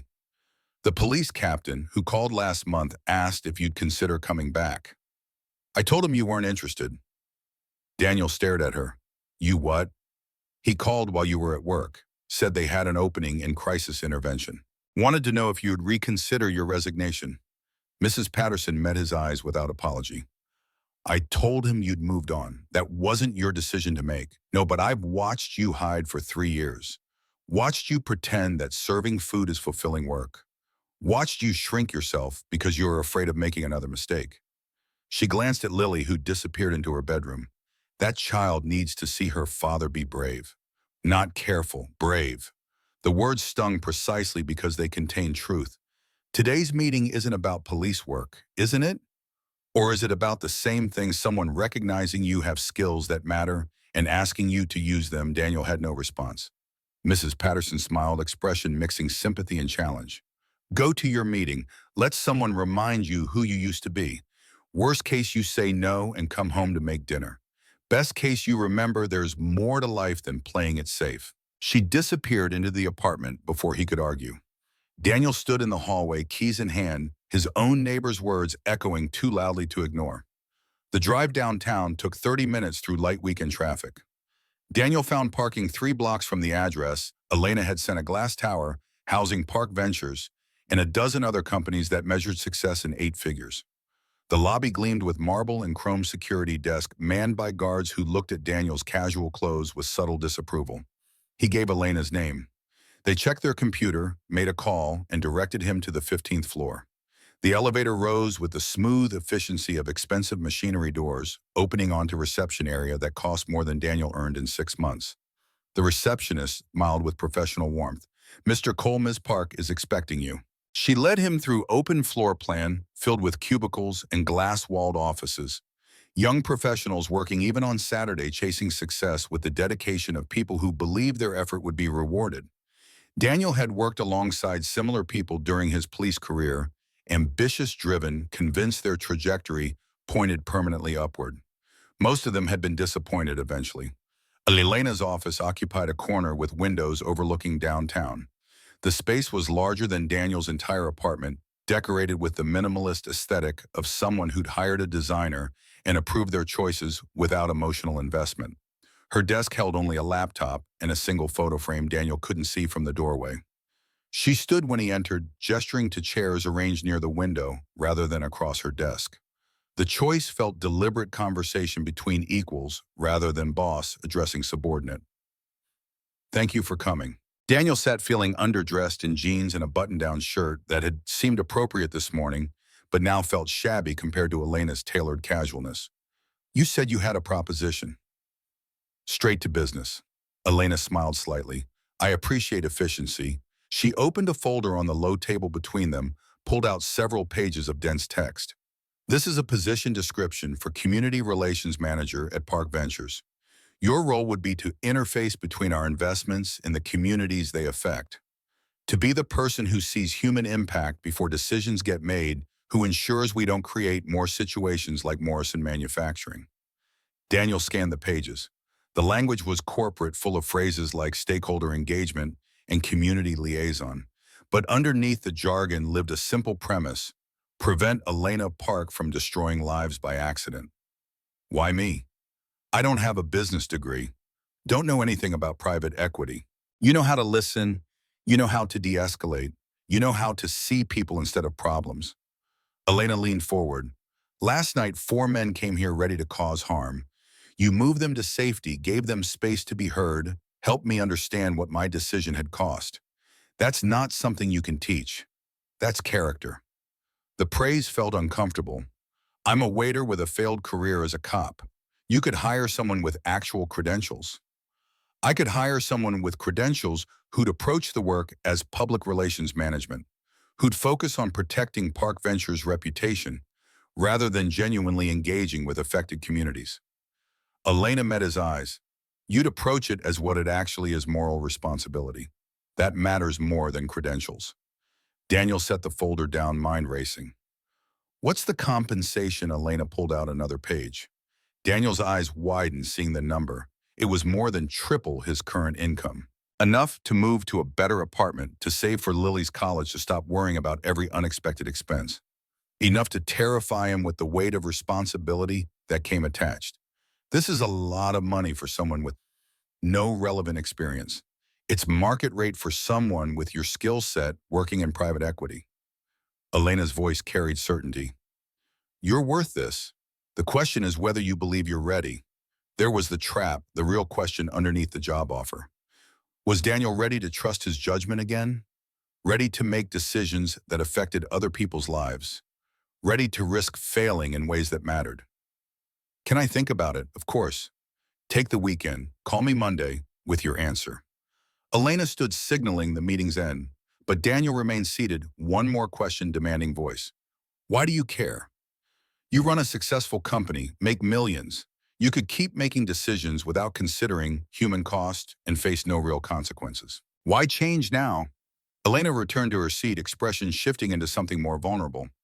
Do you know what it's like to realize you've become the person you promised yourself you'd never be?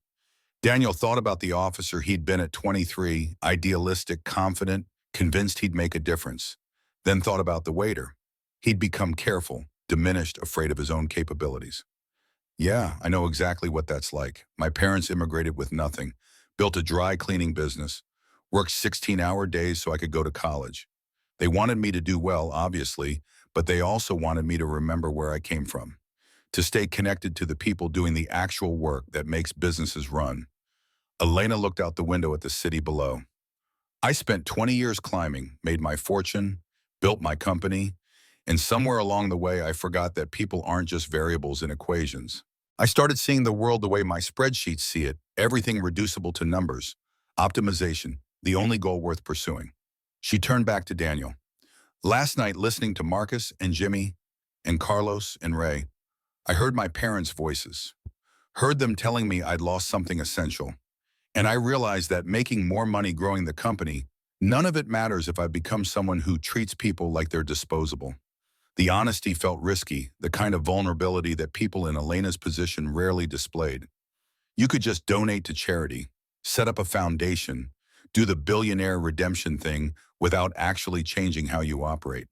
I could, but that would be performing morality instead of living it. Elena picked up the folder, held it out. This job isn't charity. It's recognition that I need someone who will force me to see what I've been ignoring. Someone who won't let me make decisions without considering their human cost. Daniel took the folder. The weight felt symbolic: responsibility he'd been avoiding, skills he'd deliberately buried, potential that terrified him precisely because it mattered. If I take this and fail, people get hurt. If you don't take it and I make another decision like Morrison, people get hurt anyway. Elena's voice gentled. You're afraid of failing. I understand, but you're already failing by refusing to try. The words echoed Mrs. Patterson's challenge, Lily's question, his own middle-of-the-night doubts. I made a mistake that put a woman in the hospital. I walked away from a domestic violence situation confident I'd resolved it, and 2 hours later, she was unconscious on her kitchen floor. My judgment failed when it mattered most. So you've spent 3 years punishing yourself by wasting your abilities on work that doesn't challenge you. I've spent 3 years keeping other people safe from my mistakes. No. Elena's voice carried unexpected firmness. You've spent 3 years being a coward. And I say that with compassion because I've been doing the same thing. We're both hiding from the possibility of failure by choosing not to try. The accusation stung. Daniel wanted to argue to defend his choice as wisdom rather than fear. But sitting in Elena's office holding a job description that offered exactly what he'd been missing, he couldn't summon the lie.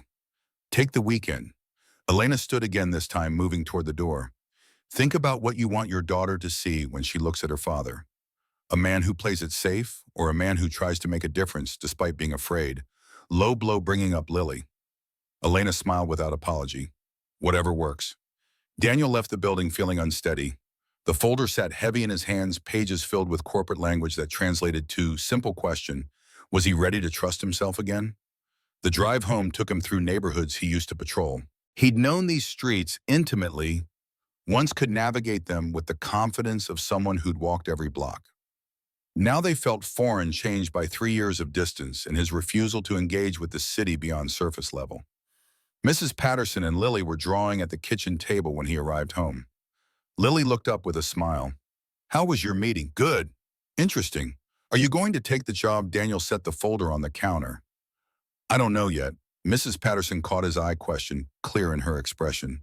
He shook his head slightly. Not now, she nodded and returned attention to Lily's artwork, giving him space to process. He made dinner mechanically, pasta sauce from a jar, salad from a bag. The task required no thought, leaving his mind free to circle possibilities. The money would change their lives. Better apartment, better schools, security he'd never been able to provide. But the money came attached to responsibility that terrified him. What if his judgment failed again? What if someone trusted his assessment and got hurt because he'd missed some crucial detail? What if 3 years away from crisis intervention had dulled his instincts past the point of recovery? But what if Mrs. Patterson was right? What if hiding was teaching Lily exactly the wrong lessons about courage and resilience and what it meant to keep trying despite failure? After dinner, after Lily's bath and bedtime story, after she'd fallen asleep surrounded by stuffed animals and dreams of futures she couldn't yet imagine, Daniel sat at the kitchen table with the folder open. He read through the job description carefully, noting responsibilities that excited him and details that scared him in equal measure. His phone showed 8:30. He picked it up, opened his messages, stared at Elena's contact information. He could say yes, could walk into Park Ventures Monday morning and start using skills that mattered, could take the risk that his judgment might be trustworthy. After all, could show his daughter that mistakes didn't have to be permanent, that failure wasn't the end of trying. Or he could say no, could return to Lumiere in the safety of work that demanded nothing more than showing up and executing tasks, could keep Lily secure in the life he'd built through caution and careful choices, could avoid the possibility of catastrophic failure by refusing to put himself in position to fail. Both options felt impossible. Both options felt necessary. Daniel set the phone down without typing. The decision was too large for tonight, too weighted with implications he hadn't fully processed. He needed time, needed to think, needed to figure out whether courage and stupidity were actually different things or just the same impulse with different outcomes. He checked on Lily one final time, stood watching her sleep in the dim light from the hallway. She'd drawn another picture today, currently displayed on the refrigerator, 3 people holding hands beneath the sun, always 3, always hoping for family bigger than what they had. Maybe she was drawing prophecy instead of wishful thinking. Maybe she saw something Daniel had stopped allowing himself to imagine, a future where their life expanded beyond just survival into something approaching fulfillment. Or maybe she was just 7 and liked drawing families because that's what kids drew. Daniel returned to the kitchen table, to the folder that represented choice he couldn't avoid. The apartment felt smaller than usual, walls pressing in with the accumulated weight of 3 years spent playing it safe. Outside his window, the city continued its Saturday night rhythms, cars passing, voices, calling, lives unfolding with all their risk and possibility. Somewhere out there, people needed help he was qualified to provide. Communities faced decisions that would affect their futures. Individuals struggled with problems that required someone who knew how to listen, how to see past surface anger to underlying pain, how to create space for understanding between people who'd stopped believing connection was possible. He'd been good at that once, for Maple Street, before he'd lost faith in the judgment that made such work possible. The question Elena had posed returned with uncomfortable clarity. Was he ready to trust himself again? Daniel didn't have an answer, but sitting alone in his small apartment, holding a job description that offered everything he'd been missing and everything he feared, he realized that maybe not having an answer was itself a kind of answer. Maybe readiness wasn't something you felt. Maybe it was something you chose despite feeling utterly unready. Maybe courage was just fear that decided to try anyway. Sunday morning arrived with rain. Daniel woke to water streaming down windows, the steady percussion against glass, matching the rhythm of his unsettled thoughts. 4 a.m. and sleep had abandoned him entirely, leaving him staring at the ceiling while his mind replayed every argument for and against Elena's offer. The folder sat on his kitchen counter, where he'd left it last night, pages slightly crumpled from repeated reading. He'd memorized the job description by now. Community Relations Manager, 6-figure salary benefits that included health insurance, comprehensive enough to cover Lily's dental work he'd been postponing. The position started Monday if he wanted it. 3 days to transform from waiter to corporate employee, from hiding to visibility, from safety to risk. He made coffee in darkness, not wanting to wake Lily. The apartment felt different at this hour, suspended between Saturday's questions and Monday's demands. Through the thin walls, he heard Miss Patterson's television playing Korean news, her insomnia matching his own. The building held other lives, other people making their own impossible choices in the small hours when defenses dropped and truth became unavoidable. His phone glowed on the counter. No new messages. Elena hadn't pushed for an answer, hadn't followed up with pressure or persuasion. The silence felt intentional, giving him space to decide without influence. But the space also felt like void, absence of external direction, forcing him to locate his own compass. What did he actually want? Not what was safe, not what was logical, but what did Daniel Cole want from the life he was building? The question should have been simple. Instead, it opened into complexity he'd been avoiding for 3 years. He'd told himself he wanted stability for Lily's security in a world that offered none reliably. But standing in his dark kitchen, at 4 in the morning rain, washing the city clean outside his window, he recognized the lie underneath that truth.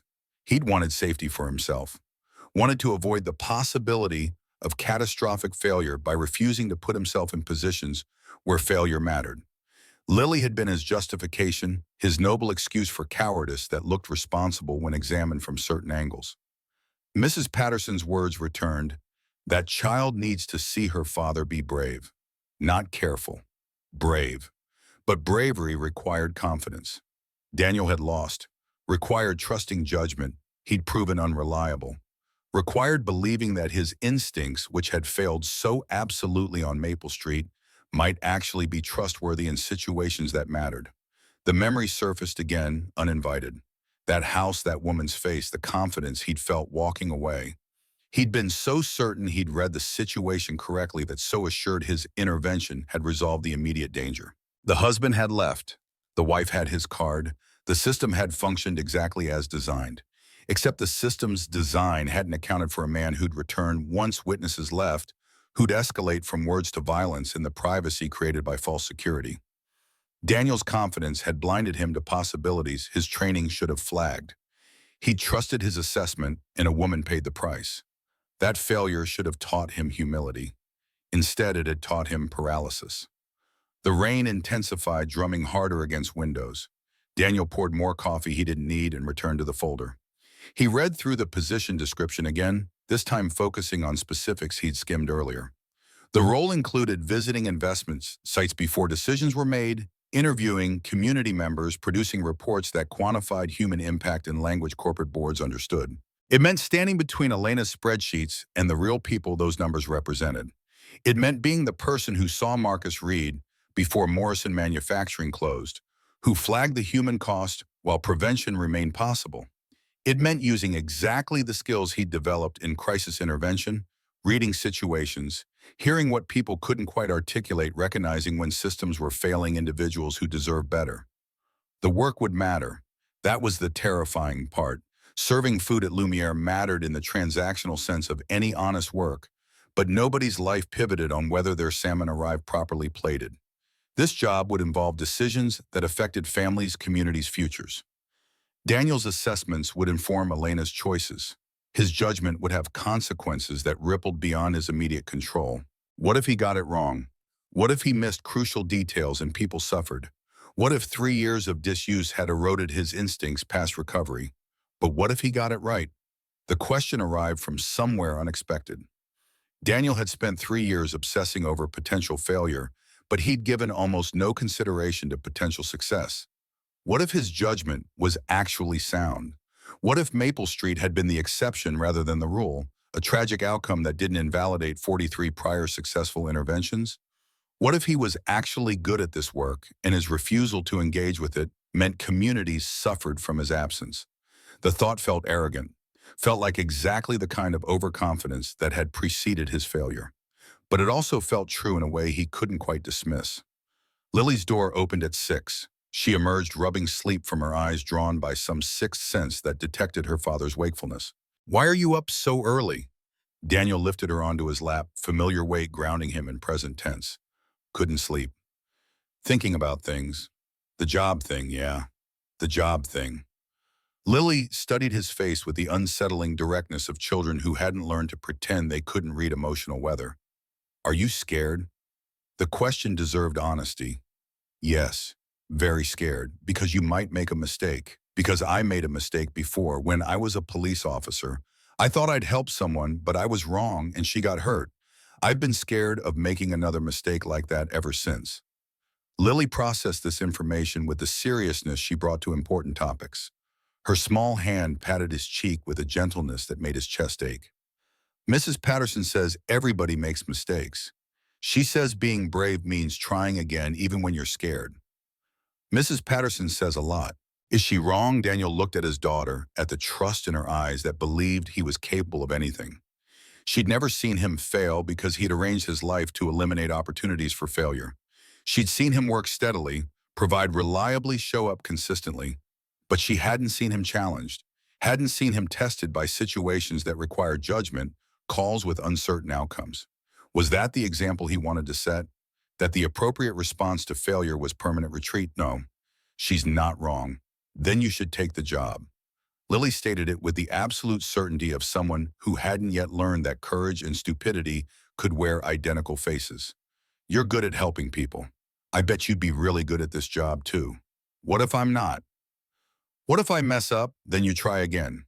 That's what you tell me when I mess up my homework." The wisdom of 7-year-olds deployed with devastating precision. Daniel held his daughter closer, feeling the weight of her faith in him. She believed he was capable because she'd never been given reason to doubt. And maybe that belief deserved honor, even if he couldn't quite share it. "You're pretty smart for a second grader." "I know. Can we have waffles?" They made waffles while rain continued its steady assault on the city. Lily chattered about wanting to learn piano, about her friend's upcoming birthday party, about whether they could get a cat. Daniel responded automatically while his mind kept returning to the folder on the counter, to the decision that couldn't be postponed much longer. Elena needed an answer Monday. That gave him today and tomorrow to choose between safety and significance, between hiding and engaging, between the life he'd built and the life he might still build if he could locate courage buried under 3 years of accumulated fear. The rain stopped by mid-morning, leaving the city washed clean and gleaming. Daniel took Lily to the library, her requested destination for rainy Sundays. She disappeared into the children's section, while he wandered stacks of books he'd never read, authors he'd never heard of. Knowledge accumulated by people brave enough to share expertise despite risk of criticism. He found himself in the psychology section, pulling books on decision-making and risk assessment. One title caught his attention: "The Gift of Failure: How to Turn Mistakes into Stepping Stones." He opened to a random page, found a passage that felt like direct address. "We learn to trust ourselves not by avoiding failure, but by surviving it. Each mistake carries information about our limits and capabilities. The person who never fails is simply the person who never tries anything difficult enough to teach them who they actually are. Daniel closed the book and returned it to the shelf. Philosophy was easy when you weren't the one facing consequences. But the passage had named something he'd been circling by avoiding failure. He'd also avoided learning whether his judgment had actually improved or whether he remained as fallible as the night he'd left Maple Street. Lily found him 20 minutes later, arms full of books about detectives and mysteries. They checked out her selections and walked home through wet streets where puddles reflected gray sconda. Other families navigated similar Sunday routines, grocery shopping, park visits, the mundane architecture of stable lives. Daniel felt separate from them, suspended in liminal space between one life and another, unable to fully inhabit either until he made the choice he'd been avoiding. His phone buzzed at 2 p.m. and text from Marcus Reed, met with Park Ventures assistant this morning. Intake scheduled for tomorrow. Jimmy and Carlos going too. Ray's still thinking about it. This really happening, or are we dreaming? Daniel typed back. No, it's happening. Elena keeps her promises. The exchange reminded him that his decision wasn't purely personal. Marcus and his companions had trusted Daniel's assessment Friday night, had followed his lead into a patio conversation that could have ended badly. They'd been vulnerable because he'd created space for vulnerability, and that vulnerability had generated outcomes that changed their trajectories. His judgment had mattered, had been, as far as he could tell, correct. One successful intervention didn't erase past failure, but maybe it suggested that his abilities hadn't completely atrophied, that 3 years of disuse hadn't destroyed instincts that might still be trustworthy. Lily spent the afternoon reading on the couch while rain returned in intermittent bursts. Daniel sat at the kitchen table with the folder, no longer reading the job description, but simply holding it, feeling the physical weight of paper that represented metaphorical weight of choice. Patterson knocked at 4, bringing soup she'd made from her mother's recipe. She set the container on Daniel's counter and regarded him with the frank assessment of someone who'd watched him hide for 3 years. You're still deciding. It wasn't a question. I'm still scared. Good. Being scared means you understand what's at stake. Mrs. Patterson pulled out a chair and sat uninvited. But let me tell you something about fear. I taught for 35 years. Every September, new students walked into my classroom, and I was terrified. Terrified I'd fail them, miss signs they were struggling, say the wrong thing, and damage them somehow. That fear never went away. But you know what would have happened if I'd let that fear stop me from teaching?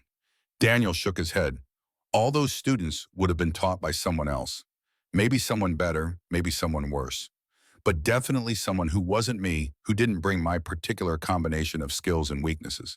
She leaned forward.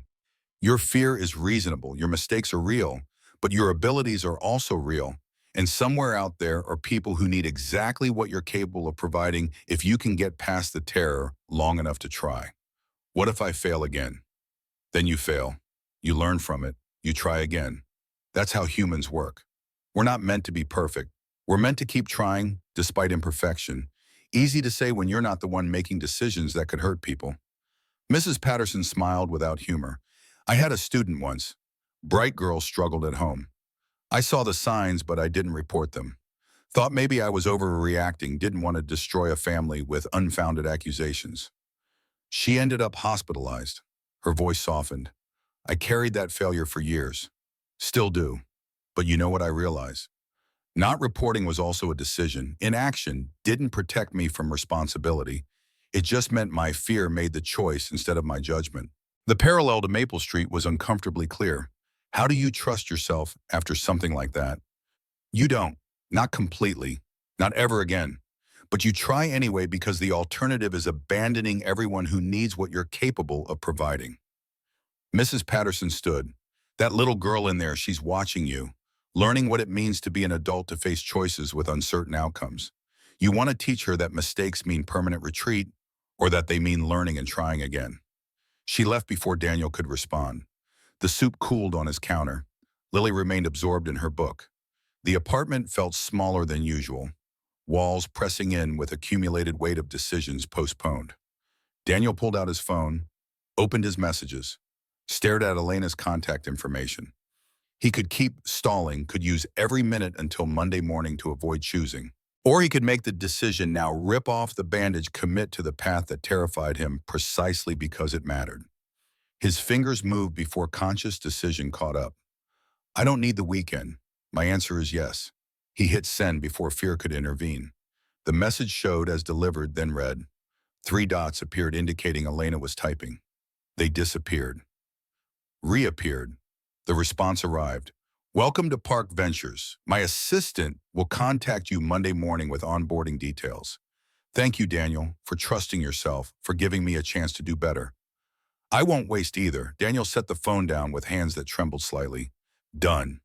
Committed. No retreating now without consequences he couldn't accept. The relief he'd expected didn't arrive, replaced instead by surging anxiety that screamed all the ways this could fail. But underneath the anxiety lived something he hadn't felt in 3 years' anticipation. Nervous energy that wasn't purely fear. The sensation of standing at a threshold, looking forward instead of backward, imagining futures that involve growth instead of just survival. Lily looked up from her book. Did you decide? Yeah, I'm taking the job. She launched herself from the couch into his arms with the full-body enthusiasm of someone for whom celebration required no moderation. I knew you would. You're going to be so good at it. Her certainty felt simultaneously comforting and terrifying. She believed in him completely because she'd never seen him fail in ways that mattered. That faith deserved protection, even as it created pressure he wasn't sure he could meet. They ordered pizza for dinner, a celebration Lily insisted was necessary for important decisions. She chattered through the meal about how proud Mrs. Patterson would be, about whether his new job meant they could get a cat about if he'd have to wear a suit every day. Daniel answered questions while his mind raced forward to Monday, to walking into Park Ventures as an employee, rather than a visitor to meetings and responsibilities and decisions that would test whether his judgment deserved the trust Elena was placing in it. After Lily went to bed, Daniel stood at her doorway watching her sleep. The drawing on her wall showed 3 people holding hands, the family she kept imagining into existence. Maybe she'd been right all along. Maybe their family was about to grow, not through addition of people, but through expansion of possibility, through his willingness to re-engage with work that mattered. He checked his phone one final time. Message from Marcus. Heard you took the job. Smart move. See you around Park Ventures. Another from Sarah at Lumiere, Mr. Laurent's, asking if you were working Friday. Everything okay, Daniel typed responses, explaining he'd be giving notice, thanking her for 3 years of solid partnership. The messages felt like severing connections to a life he'd outgrown, stepping away from safety into uncertainty that promised meaning if he could withstand the risk. The city glowed outside his window, millions of people navigating their own impossible choices, building lives from decisions that felt inadequate, even as they shaped everything that followed. Daniel had spent 3 years convinced his judgment couldn't be trusted, that his instincts had been revealed as fundamentally flawed. But maybe judgment wasn't binary. Maybe it was probability, getting things right more often than wrong, learning from mistakes without letting them define capacity entirely. He'd failed once catastrophically, but he'd succeeded 43 times before that, and possibly once more on Friday night, when he'd prevented 4 desperate men from destroying their futures along with their present circumstances. The mathematics suggested competence despite imperfection. Or maybe he was just rationalizing fear into courage, transforming terror into action through linguistic sleight of hand that would collapse under scrutiny. Either way, the choice was made. Monday, he'd walk into Park Ventures and discover whether his abilities matched the opportunity, whether his judgment deserved the trust Elena had placed in it, whether 3 years of hiding had preserved his instincts or simply delayed inevitable recognition that he'd never been as capable as he'd believed. Daniel returned to the kitchen, to the folder that had consumed his weekend. He closed it finally, decision made, anxiety giving way to exhausted acceptance. Sleep would come eventually. Monday would arrive regardless. The work would test him in ways he couldn't predict. But for now, in his small apartment, with his daughter sleeping safely down the hall, he allowed himself a moment of quiet pride. He'd been brave. Not confident, not certain, but brave enough to try, despite being terrified. That counted for something. Maybe it counted for everything. The rain had stopped completely by the time Daniel finally slept. Morning would bring sunshine, a new week, a transformed life. He'd chosen growth over safety, significance over comfort, and engagement over hiding. The consequences would unfold in their own time, teaching him who he actually was when tested by work that demanded his best judgment. He'd be ready, or he wouldn't. But at least he'd be trying. That was enough. For tonight, that was more than enough.